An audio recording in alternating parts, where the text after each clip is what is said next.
Hey everybody, I am testing out my new tripod and it's very exciting to be hands-free. Tonight I was gonna maybe make some fajitas, so I wanted to take you through the step-by-step process, so let's do it. Okay, here's the lineup. We've got 3 peppers, 1 white onion, 5 pre-peeled garlic cloves. I've got thinly sliced chicken breast, and I've got my flour tortillas on standby. And I also have a salsa for later, but we can talk about that after. I also like to have a empty bowl on the side for all of the skin of the onion, the seeds for the peppers, all the extra stuff. So let's start chopping. So I like to chop my vegetables first. You always want to cut the ends off of the onion, and I like to cut it in half like this. Peeled them and sliced them in half. So what you're gonna do is you slice long ways. For me, I like to do long ways. Actually, also for fajitas, you're not gonna go long ways and short ways like you're like mincing. This is just like a long chop.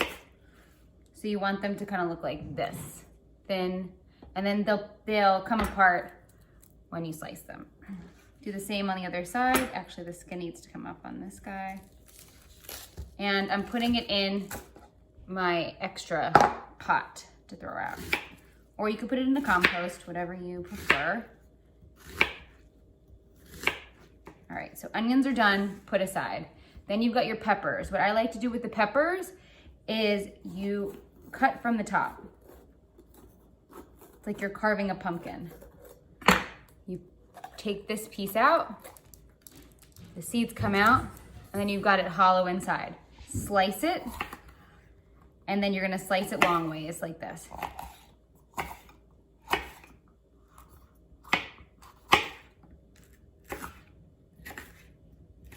Ooh, my eyes are burning up. So that's one.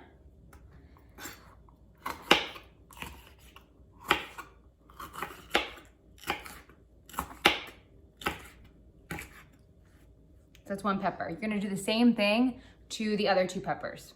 Okay, so you've got your onions chopped, your peppers chopped. Now for the garlic. Some people like to use garlic choppers, like those machines. I prefer to do it by hand. It's a little bit old school.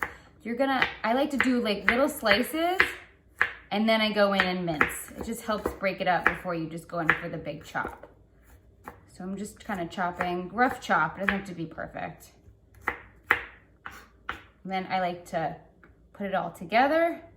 And then a trick is you hold with this hand, I'm lefty, with the knife, and then the top hand goes on top of the knife, and you're just gonna gradually bring it across all of the cloves and just mince. Doesn't have to be perfect again. Just doing the job. Okay, so now I'm gonna pre-slice the chicken. I'm not gonna cut it on the same board as the vegetables, so I'm gonna use a separate board. It's chicken, nobody wants to get sick. I'm gonna open this.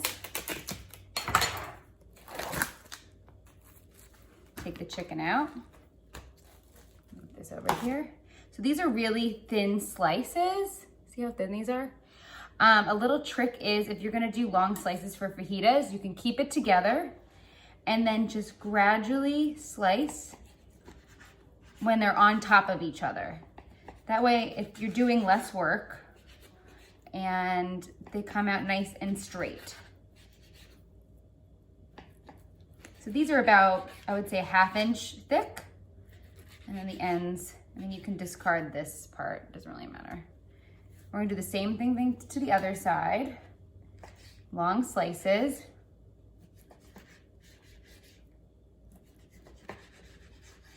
And it's important after you do this to wash your hands. All right, so that's done. Now let's wash our hands. Put the chicken into this bowl to season. I'm gonna use pepper, salt, minced garlic, and I love this seasoning. It's called Slap Ya Mama. A friend gave this to me. It's from New Orleans. Amazing. You can use any kind of like hot sauce or hot chili powder, whatever you like, unless you just like it plain and not spicy, which is totally cool.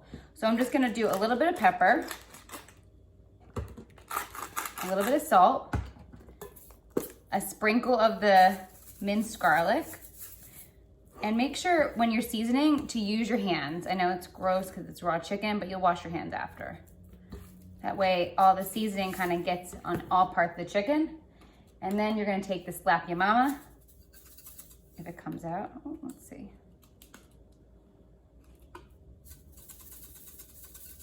There we go. Just a light sprinkle. And then mix. And now we're gonna saute on a cast iron skillet, so let's go. This is the cast iron that I'm gonna use. I'm gonna take a little bit of olive oil and sprinkle it on. Let that heat up, and then we're gonna saute the chicken. The thing is, I'm gonna use my tongs, and we're gonna just separate them and saute it for about, I would say, 4 minutes until it's not pink inside. So sometimes I take a piece out, I slice it, and make sure it's cooked all the way through. You're gonna flip them and you're gonna toss it in the pan. Make sure they're kind of brown on the outside a little bit, but just wash it. I also use a splash of this sherry cooking wine right as I put it onto the cast iron skillet. So it gives it a nice little flavor. See how they're browning a little bit? That's good. So we're 2 minutes in, 2 more to go. Just keep stirring it like this and we'll be good to go. All right, so the chicken's done. You're gonna transfer the chicken from the skillet to just a plate on the side. Keep the skillet on because now you're gonna cook the peppers and the onions. All right, so the onions and the garlic are now in the pan. I put a little bit more olive oil and you're gonna saute these until they become a little translucent. Then you're gonna add the peppers. Peppers are now on. I put a little bit more olive oil on and I'm gonna saute these for about 5 to 10 minutes. Just watch them. You want them to kind of char a little bit, soften up, so you'll know when they're done. This is about 5 minutes in and it's looking really good. They've really softened up. The cast iron is hot. I mean, it smells amazing in this kitchen right now. Peppers and onions are done. Chicken is done. So now you have your toppers. So like I said before, I'm using these flour tortillas. Some people like corn, some people can't have the flour. Corn is great too, whatever you have available in the kitchen. And normally I have like grated Mexican cheese that I'll put on fajitas, but I don't actually have it in the fridge. But I do have this amazing cheddar, cumin cheddar. I got it at the farmer's market this weekend, so I'm gonna grate it and see if it's good with it. I'm sure it's gonna be delicious. All right, so this is grated. It is so delicious. Oh, guys, it's so yummy. So this is how I do my fajitas. Basically, I'm gonna take some of the cheese, I'm gonna sprinkle it on the base of the tortilla. So just a little bit of cheese. I mean, you can put as much cheese as you want. I'm just gonna start with this. And then I'm gonna heat this in the microwave for 15 to 20 seconds to make sure it melts. Home stretch, guys. So I heated the cheese onto the tortilla. I put then, after it was heated, it actually ended up being 30 seconds. I put the peppers and then the chicken on top. And then I'm gonna take my salsa. You can use any salsa you want. And I just sprinkle it on top like this. Just a little bit. You can add hot sauce on top if you like, up to you. And there you have it. Here are my very quick and easy fajitas. Thanks for watching, everybody. This is my first time using, obviously, the tripod, and it was so much easier, and I'm really excited about making more recipes this way, and I'm gonna have my YouTube channel, which I posted earlier, but I'm really excited, and I hope you guys try out this recipe. It's super easy, great weeknight meal, and bon appetit.